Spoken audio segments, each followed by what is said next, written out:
Up next, we have a presentation by Ms. Vinita Srivastava ma'am, Chief Vigilance Officer, NCRTC. I request ma'am to please grace us with her insightful words. Can we please have a big round of applause for ma'am? Because I worked in heritage for a little bit, I'd like to start with the heritage of investment in Indian Railways. As you can see, there was the old guarantee system in the 1840s. And companies here who are not very amenable to risk would love to learn that there was a 5% guaranteed rate of return for anybody investing in Indian Railways at that time in British India, along with 99-year leases for land and 25-year state repurchase of whatever you invested in. Professor Sanyal, the historian, has rightly said, therefore, and the quote is at the bottom of the slide, that the Indian guarantee killed effort for economy. It promoted recklessness and involved the country in liabilities much beyond what the people could bear. Next, please. So there were a few policy changes which the government then did. And there was state construction and management from the 1869 to 82 period. Famine lines were built for the areas in India which were affected by famine, and you had to strengthen the supply chain of food grains. There were unremunerative state lines, of course, because they were built for a state purpose. And further, the new guarantee system in 1882 to 1900s guaranteed a lower rate of interest, 3.5%, and a division of surplus profit where almost 3/5 of the profits could be taken away. Next, please. And so what did we happen? What was the investment climate then, more than 100 years ago? The Indian companies played a very negligible part in the actual construction. It was all foreign capital, foreign efforts. There were guarantees, but the companies were naturally hesitant in undertaking risk. There were multifarious gauges and technologies. So you had as many as 7 or 8 different gauges operating in the same time. There was no uniformity in station architecture. And by 1900, the British Indian government was paying a huge amount in guaranteed interest rates to all the companies that had invested. Next. So what happens? Those who don't remember the past are always condemned to repeat it. You see in the picture the Old Delhi railway station in 1911, waiting to welcome the King Emperor who was visiting. And what do you see? A glorious edifice which stands to this day. And then you see the elephant waiting to receive the emperor and take him on his darbar. But where is the native? Where is the Indian? Where is the citizen? He's in uniform, sidelined to a small role, waiting for this grand colonial showcase to happen. Next. And what do I feel very proud to show you in this slide is the launch of the NCRTC Namo Bharat train. Thank you. Very recently, and in the words of the mayor of Bogota, a developed country is not a place where the poor have cars. It's where the rich use public transportation. And so with this context and background, I begin to tell you about the investment climate that we have today in the metros. There are modern vision statements guiding us. So the first one is the late Shri Atal Bihari Vajpayee ji, who was launching the Delhi Metro in 2002, when he said that Delhi is the capital of India, which is the largest democracy in the world. Its population is growing and people want provision of basic facilities. And on the second box is the statement by the Honorable PM in 2020, when he says that as we become the USD $55 trillion economy in the next 5 years, we have to develop our cities in sync with the 21st century. We have to develop systems to ensure mobility, connectivity, productivity, safety and sustainability. Next, please. That's a graph which shows you how metros have grown. And until a year back, when I was still with the Indian Railways, this was always a sort of a foreign phenomenon for me to experience. Starting in one city in Kolkata, way back in 1984, by the next year, metro systems will have populated 27 different cities.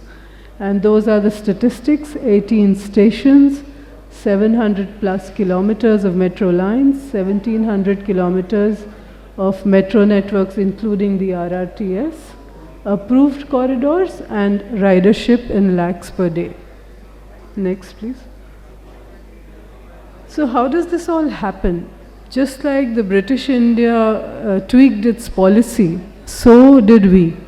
So in 2006 or 2007, the metro networks were moved to the Urban Development Ministry and brought more in sync with the development of dense urban populations. And also this financing model came up, which is called the value capture finance. What it basically does is, in all these colorful little boxes are the kinds, the mechanisms by which when a metro alignment goes through an urban densification, it raises the values of the land, and that land value can be captured through many mechanisms, and then this money which is collected can be put into newer projects. Now that's putting it in a very simple form, but yes. So the central government plans the metros in partnership with the state governments and urban settlements, and then the resultant benefits, the resultant economic benefits and cluster growth can be used to finance more innovative projects, so that further the whole line as well as the zone around it develops. Next. NCRTC, for those who are not familiar with it, that's the train, and its features are listed. And that is the map of the Delhi-Meerut corridor. It has transformed the regional development of the region and is set to reach Delhi. Once connected, the future corridors from Delhi will connect other geographies and satellite townships in and around, and certainly expand the footprint of the national capital region as we know it today. The 82 kilometers of the Delhi-Ghaziabad-Meerut are under construction, and the SNB and Panipat corridors are under active consideration as we speak. Next, please. Are we unique in this experiment of NCRTC? No. All over the globe, the map from Crossrail in London, BART in the Bay Area, Paris, Madrid, Chile, Milan, Berlin, Seoul, Tokyo, China, and Queensland. All of these regional rails are transforming living patterns and economic epicenters. They're enabling daily commute of suburban settlement citizens to the city center to work and back again.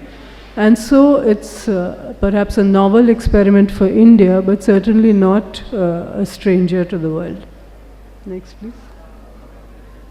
What are the partnership opportunities? Now I'm acting as business ambassador for my strategy and planning team when I stand here and read these out to you. We have invited rolling expression of interests for eco-friendly feeder service providers, because the last mile connectivity is really important. It's not just the metro station, it's right to the home of the commuter. Commercial areas inside stations, I'll be giving you a little more detail about this. And station naming and co-branding is going to roll out shortly. Future corridors will, as I said, expand the footprint of the entire region. Next, please. Non-fare revenue boxes are listed here. Station naming rights, as I said earlier. Media rights, property development, telecom towers. Station areas will have retail spaces, parking, and spaces on the floor. And other innovative streams are, of course, consultancy works, EV charging stations, and digital lockers and virtual lockers that we're experimenting with. Next, please. These are the commercial developments in square meter areas that are planned, and 2 of our stations also have air rights which might be exploited in the future. The shaded ones are already under process, and there's a total of almost 50,000 square meters waiting for investments. Next. The major land pockets for property development, the UP government and defense lands were generous, thank you, were generous in their contribution, and so these are the land pockets. Once they get notified in the TOD zones, the master plan will be notified by the concerned state government, and so they will be available for investment. Next, please. These are the private sector OPEX areas. Operations and maintenance, a 12-year contract to Deutsche Bahn. This is a novelty in India. Procurement and maintenance of rolling stock with bundled 15-year maintenances with Alstom. And the implementation of the automatic fare collection system with the National Common Mobility Card. Next, please. And thank you for patient listening. I believe I've kept before the bell could scare us all. Any questions can be directed to my strategy team, Srishti Gupta and Mr. Gosai. And thank you so much. It was a great opportunity to be here. Thank you so much, ma'am, for your insightful words. I would now like to request Mamta ma'am to please give a token of gratitude to Vinita ma'am. I request ma'am to please grace us with her presence.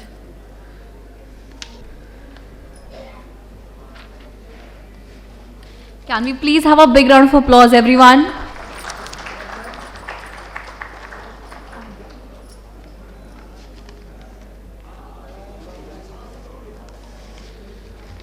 Thank you so much, ma'am. Thank you, ma'am.